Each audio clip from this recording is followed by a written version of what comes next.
Halo anak-anak, apa kabar? Bisa harap kalian semua dalam keadaan sehat ya hari ini. Hari ini kita belajar tematik, tema 8, Praja Muda Karana, subtema 3, Aku Suka Berpetualang, pembelajaran keempat.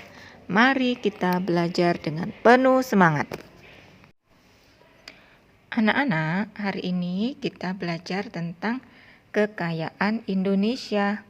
Mari kita membaca teks berikut ini. Indonesia dianugerahi perairan yang luas. Pemandangan bawah laut Indonesia sangatlah indah. Indonesia memiliki kekayaan laut yang paling beragam di dunia. Perairan menjadi sumber mata pencaharian bagi penduduk di pantai. Ikannya yang melimpah sangat bermanfaat bagi kehidupan manusia. Ikan dapat menjadi sumber makanan bergizi. Keindahan laut juga dapat menjadi tempat wisata yang menarik. Laut dapat menjadi tempat yang menyenangkan untuk beristirahat. Laut juga menjadi mata pencaharian bagi pengelola wisata. Kebiasaan masyarakat di dekat laut berbeda dengan masyarakat di pegunungan.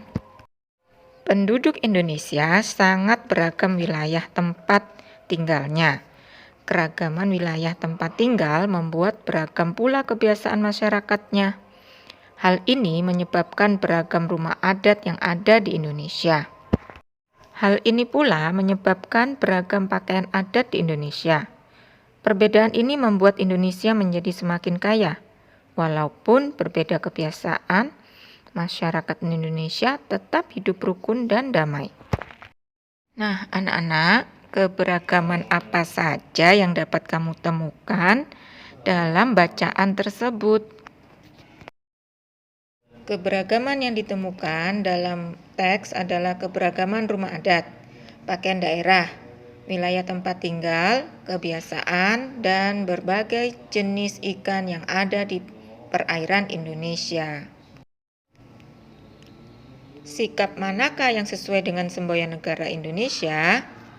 Sikap yang sesuai dengan semboyan Bhinneka Tunggal Ika adalah saat masyarakat Indonesia tetap hidup rukun dan damai, walaupun banyak perbedaan. Ya, anak-anak, apa sih sebenarnya semboyan negara Indonesia itu? Ya, semboyan negara Indonesia adalah Bhinneka Tunggal Ika. Meskipun berbeda-beda, tetapi kita tetap satu jua. Itu maksudnya, anak-anak. Nah, anak-anak, dari perbedaan-perbedaan tersebut, di antara kalian pasti ada mempunyai perbedaan, yaitu kesukaan ikan, ya. Cara menulisnya di dalam diagram seperti ini, anak-anak. Ikan lele misalnya ada 5 anak, ikan tawes ada 3 anak, ikan gurami ada 8 anak. Nah, bisa ditulis seperti ini. Nah, anak-anak, dari diagram ini kalian sudah terlihat jelas ya, bahwa dari 16 orang teman, 5 orang menyukai ikan lele yang berwarna merah itu. Lalu 3 orang menyukai ikan tawes yang berwarna hijau. Dan 8 orang menyukai ikan gurami yang berwarna ungu itu. Nah, anak-anak, walaupun kesukaan terhadap ikan dalam kelompokmu beragam, kami tetap kompak mengerjakan tugas. Dengan adanya keragaman kesukaan terhadap ikan, membuat kelompokku semakin beragam. Anak-anak, Ibu Siti ingin membeli ikan ke pasar. Dia melewati jalanan. Nah, di jalan dia menemukan jenis-jenis rambu sebagai berikut. Yang seperti ini adalah rambu peringatan. Rambu jalan licin merupakan contoh rambu peringatan. Itu ya anak-anak ya maksudnya. Lalu kalau tanda seperti ini adalah namanya rambu larangan. Rambu ini dilarang berhenti dan merupakan contoh rambu larangan juga ini ya. Lalu seperti ini anak-anak, rambu perintah. Nah, rambu ini wajib belok kiri. Nah, kalau ini adalah rambu contoh perintah. Kalau ini adalah rambu petunjuk ya. Rambu ini menunjukkan arah yang merupakan contoh rambu petunjuk. Nah, anak-anak, selanjutnya kita lanjutkan ke pembelajaran kelima ya. Nah, untuk selanjutnya adalah rambu petunjuk masjid anak-anak. Nah, ini seperti ini gambarnya. Lalu ada rambu petunjuk tempat rumah sakit. Nah, kemudian rambu petunjuk tempat pom bensin. Nah, anak-anak sekarang perhatikan gambar ini. Nah, Siti beragama Islam, Dayu beragama Hindu, Lani beragama Buddha. Mereka sedang menuju rumah ibadah masing-masing. Manakah arah yang harus mereka lalui? Nah, berarti anak-anak, Siti harus berjalan ke arah lurus ke depan ya. Nah, coba lihat, kalian lihat, perhatikan gambarnya. Berarti Siti harus berjalan ke arah lurus, yaitu ke masjid. Kemudian Dayu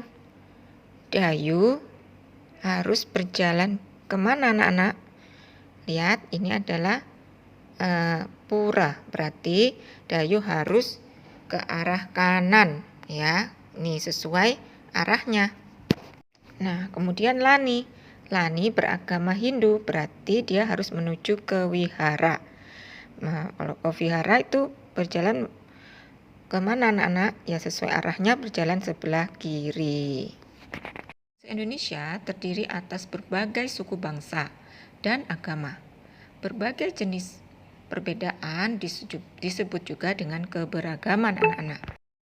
Nah, anak-anak, salah satunya adalah keberagaman dalam mengunjungi suatu tempat anak-anak. Nah, ini ada contoh seperti ini ya, ada kolom-kolomnya. Nah, nanti buatlah hasilnya dalam sebuah diagram. Nah, ini adalah hasil wawancara dalam bentuk diagram anak-anak. Yang mengunjungi pantai ini ada 8 anak, yang mengunjungi gunung 3 anak. Sungai ini 1 anak, yang mengunjungi sawah ini 1 anak. Lalu kebun binatang ini ada 3 anak. Jadi contoh membuat diagramnya seperti ini ya. Jadi banyak sekali keberagaman yang ada di kelasmu ya. Namun kita harus tetap menjaga kerukunan ya anak-anak ya. Kerukunan berarti saling menghormati dan menjaga ketertiban agar semua merasa nyaman dan aman. Jadikanlah keragaman menjadi pemersatu. Hal ini sesuai semboyan negara Indonesia. Semboyan Indonesia berbunyi Bhinneka Tunggal Ika. Mari kita lanjutkan di pembelajaran ke-6 ya. Tetap semangat.